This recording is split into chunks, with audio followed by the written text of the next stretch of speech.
अस्सलाम वालेकुम dear students. तो कुछ स्टूडेंट्स के कहने पे हम यूनिट नंबर 12 भी स्टार्ट कर रहे हैं। बायोलॉजी है ग्रेड 10 का, कोऑर्डिनेशन एंड कंट्रोल का चैप्टर है। ये है बायोलॉजी ग्रेड 10 का। कुछ स्टूडेंट्स के कमेंट्स की वजह से मैं ये चैप्टर भी स्टार्ट कर रहा हूँ। ये भी हम लोग साथ साथ में चलते जाएंगे। तो वीडियो को लाइक करना भूले, चैनल को सब्सक्राइब करना भूले, और आप लोगों के जो भी क्वेश्चन है कमेंट सेक्शन में ज़रूर पूछ लिया करें। यहाँ पर हमारे साथ यूनिट नंबर 11 हम लोग बायोलॉजी के ग्रेड 10 का कवर कर चुके हो। आप लोग पीछे की वीडियो में जाकर देख सकते हैं। कोऑर्डिनेशन इन कंट्रोल, इसका क्या मेन मकसद है और इसमें हम लोग इस चैप्टर में हम लोग क्या क्या टॉपिक्स डिस्कस करेंगे। तो इस चैप्टर में हम मेनली दो टॉपिक्स जो है वो हम डिस्कस करेंगे, उसको डिटेल से कवर करेंगे। एक आएगा हमारे साथ नर्वस सिस्टम। नर्वस सिस्टम हम लोग आप लोगों ने ग्रेड 8 7th में पढ़ा होगा। नर्वस सिस्टम में हमारे साथ ब्रेन आता है, स्पाइनल कॉर्ड आता है, और साथ में हमारे साथ इसमें और भी कुछ चीज़ें आ जाती है। तो ये होता है हमारे साथ नर्वस सिस्टम। दूसरा होता है हमारे साथ एंडोक्राइन सिस्टम। एंडोक्राइन सिस्टम हमारे साथ क्या होता है? एंडोक्राइन एक सिस्टम हमारे साथ ग्लैंड्स पे मुश्तमिल होता है। ग्लैंड हमारे साथ डिफरेंट ग्लैंड्स हो सकते हैं। आप लोगों ने ग्लैंड्स का नाम भी सुना होगा। इसमें पिट्यूटरी ग्लैंड आता है, पेंक्रियास आता है, दूसरी और ग्लैंड्स आते हैं। अगर मैं आप लोगों को यहाँ पे दिखा दूँ तो यहाँ पे आप लोग देख सकते हैं ग्लैंड्स का टॉपिक। यहाँ ये आप लोग देख सकते हैं कोऑर्डिनेशन कंट्रोल में आ जाएगा, वो हम लोग अभी पढ़ेंगे। पिट्यूटरी ग्लैंड है यहाँ पे, ये हम लोग डिस्कस करेंगे। साथ में हमारे साथ एड्रीनल ग्लैंड है, थायराइड ग्लैंड है। ये मुख्तलिफ ग्लैंड्स हमारे साथ ह्यूमन बॉडी में मौजूद होते हैं, गोनेड्स होते हैं। तो ये सारे ये हम लोग इस चैप्टर में डिस्कस करने जाएंगे। तो ये थे हमारे साथ इस चैप्टर के मेन टॉपिक, मेन इंट्रोडक्शन के। हम लोग क्या करेंगे, हम लोग इसमें दो मेन टॉपिक डिस्कस करेंगे। हमारे साथ क्या होगा, नर्वस सिस्टम डिस्कस किया जाएगा, दूसरा एंडोक्राइन सिस्टम डिस्कस किया जाएगा।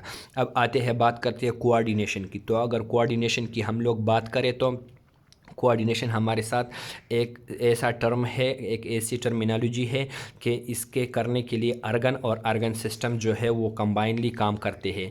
ये कोई इंडिपेंडेंट नहीं होता, मतलब यहाँ पे इंडिपेंडेंसी नहीं होती। यहाँ पे जो अर्गन होते हैं, जो अर्गन सिस्टम होते हैं, वो कंबाइनली मिलके काम करते हैं और एक कोऑर्डिनेशन सिस्टम बना लेते हैं।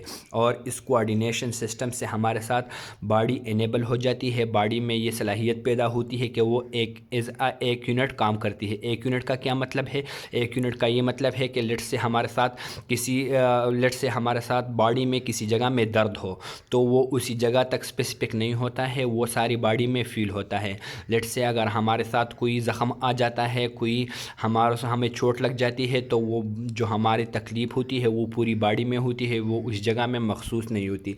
तो इसी वजह से ये कोऑर्डिनेशन जो है ये हमारी बॉडी को इस इनेबल बना देती है कि वो बिहेव करे एज अ वन यूनिट। तो ये था हमारे साथ कोऑर्डिनेशन का मेन मकसद, कोऑर्डिनेशन की मेन बात।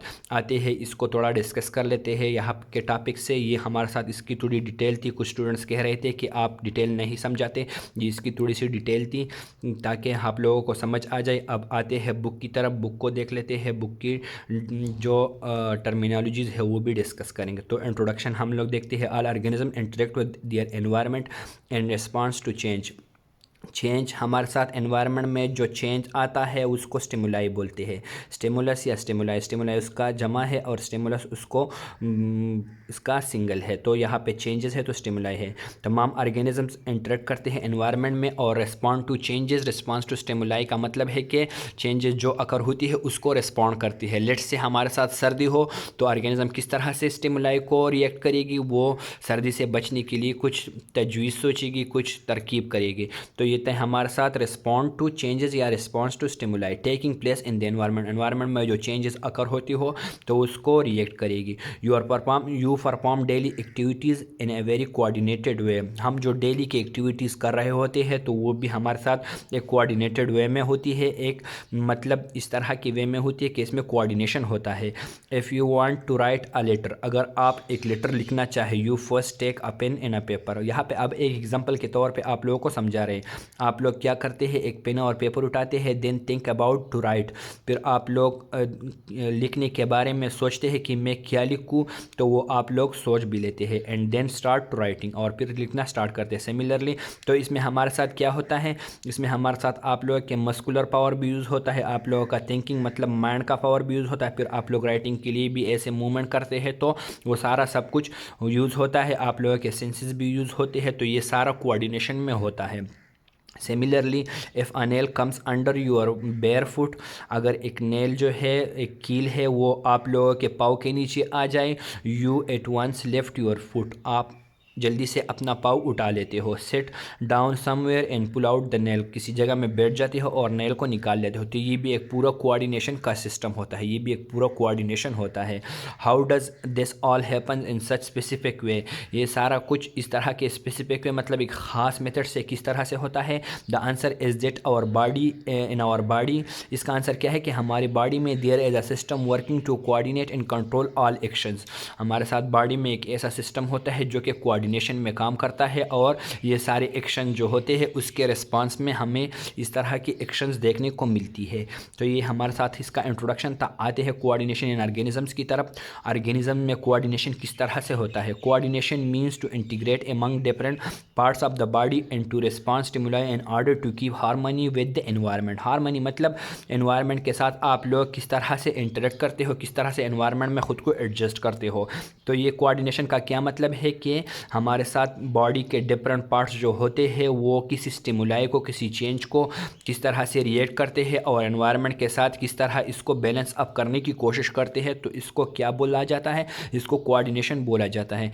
Coordination is the property of all living organism, तमाम लिविंग ऑर्गेनिज्म में कोऑर्डिनेशन की प्रॉपर्टी मौजूद होगी।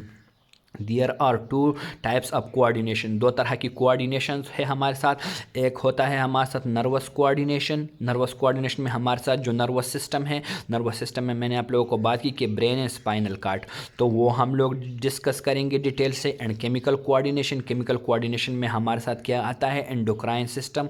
एंडोक्राइन सिस्टम में हमारे साथ ग्लैंड्स होंगे, ग्लैंड्स को हम लोग डिस्कस करेंगे। तो nervous coordination is performed by nervous system, nervous coordination को क्या परफॉर्म कर लेता है, नर्वस सिस्टम परफॉर्म करेगा। जबकि chemical coordination takes place through certain chemicals called hormones. Hormones जो हमारे साथ ग्लैंड्स होते हैं वो हार्मोन सिक्रीट करते हैं। तो ग्लैंड्स हम लोग स्टडी करेंगे और हर ग्लैंड से जो हार्मोन सिक्रीट होगा उसको हम लोग डिटेल से डिस्कस करेंगे कि इस हार्मोन का क्या फंक्शन है, क्या फंक्शनलिटी है और किस तरह से ये हार्मोन कहाँ पे रिलीज़ होगा। तो केमिकल कोऑर्डिनेशन में हम लोग डिस्कस करेंगे हार्मोन्स को।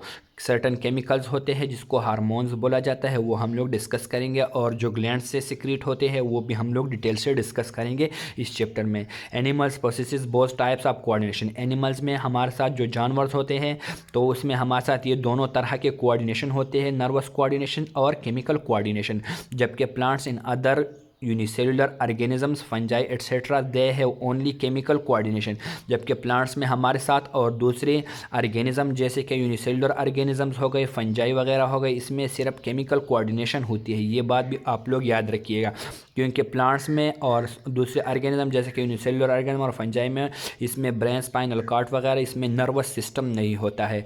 तो प्लांट्स में हमारे साथ सिर्फ केमिकल कोऑर्डिनेशन होती है, जबकि हमारे साथ एनिमल्स में दोनों नर्वस और केमिकल कोऑर्डिनेशंस होती है।